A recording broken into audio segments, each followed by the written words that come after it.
बिस्मिल्लाहिर्रहमानिर्रहीम। अस्सलाम वालेकुम नाज़रीन, आप देख रहे हैं हीलिंग विद नगीन। मैं हूं आपकी होस्ट नगीन बाबर। आज ही बहुत ही अहम मौजू पे बात करेंगे कि इल्यूमिनाटीज़ आखिर हैं कौन।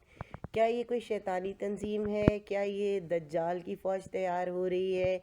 क्या ये वो तंजीम है जो पूरी दुनिया को कंट्रोल कर रही है? क्या ये ऐसी खुफिया तंजीम है जो शैतान ने बनाई है और उसके चेले इसके लिए काम कर रहे हैं? या लुमिनाटीज़ हमारे ही अंदर पेनिट्रेट किए हुए हैं?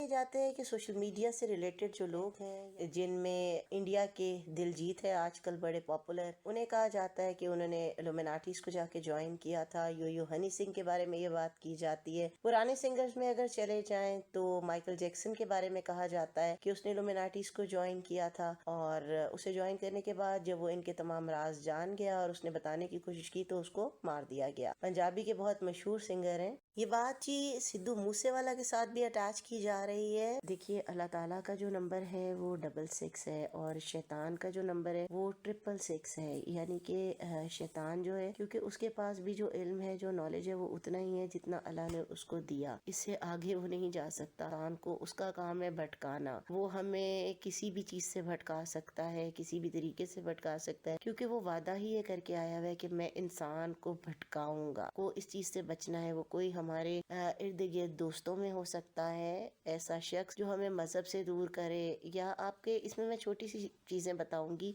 कि जो भी हमें चाहे वो हमारा दोस्त है, चाहे वो कोई भी ऐसा इंसान है जो हमारी फैमिली में है, या ये जो हमें बुराई की तरगीब देगा, नशों की तरगीब देगा, या जना की तरगीब देगा, तो ये शख्स जो है वो इल्यूमिनाटी का ही हिस्सा है। इल्यूमिनाटी क्या है? शैतान है, शैतान की तंजीम है। तो जो शख्स भी जो है, चाहे वो हमारे घर में बैठा है, हमारे इदारों में बैठा है, हमारी सियासत में बैठा है, हमारे पीरों की सूरत में बैठा है, जो भी हमें बुराई, शिर्क, गुनाह तरफ माइल करता है, मेरे नजदीक वो सब लोग इल्यूमिनाटी का ही हिस्सा है। सबसे बड़ी चीज है कि हम उन चीजों को अवॉइड करें जिनसे अल्लाह ने मना किया है। जैसे नशा है आजकल जो है वो सिर्फ यूरोप में ही नहीं, वेस्टर्न कंट्रीज में ही नहीं, पाकिस्तान की हमारी जो नौजवान नस्ल है वो भी बहुत ज्यादा जो है वो मुख्तलिफ किस्म की एडिक्शन का शिकार हो रही है। सबसे पहले हमें नशे से बचना है, क्योंकि नशा जो है वो बहुत सी बुराइयों की जड़ है। जब आपको होश नहीं रहती तो आपको किसी रिश्ते की भी पहचान नहीं रहती, आपको किसी अपने पराये की, अच्छे बुरे की, किसी चीज़ की पहचान नहीं रहती। दूसरी चीज़ जो बहुत कॉमन होती जा रही है पाकिस्तान में भी, वो जना है। ये दो काम जब आप कर लेते हैं तो आप शैतान का समझ लें कि आप राइट हैंड बन गए। फिर आप जो है वो कहीं भी हैं, आप इल्यूमिनाटी का ही हिस्सा हैं। और फिर इंसान जो है जब एक दफ़ा बुराई करता है तो फिर उसको बुराई में मज़ा आने लगता है और उसकी तरफ माइल हो जाता है। ये फिर अल्लाह ताला की तरफ से ही है कि अगर उसको हदायत आ जाए और वो वापस आ जाए। मैं एक ही बात करूंगी कि बीइंग अ मुस्लिम, चाहे हम किसी भी फिरके से ताल्लुक़ रखते हैं, ये हमारा एतकाद है कि इमाम मेहदी ने आना है।